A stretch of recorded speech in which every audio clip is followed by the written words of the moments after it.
Hi குட்டீஸ், happy Krishna Jayanthi. இன்றைக்கி நான் ஒரு ட்ராயிங் பண்ணியிருக்கேன். அது என்னென்னு கெஸ் பண்ணுங்கள் பார்க்கலாம். நீங்கள் ஈஸியாக கெஸ் பண்ணியிருப்பீங்க.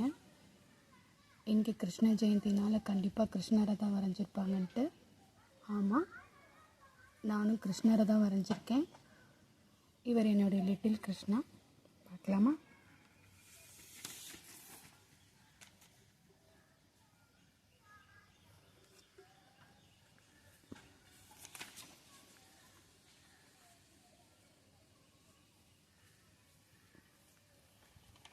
நீங்களும் இதே மாதிரி கிருஷ்ணரை வரைஞ்சி பழகுங்க. பாய்.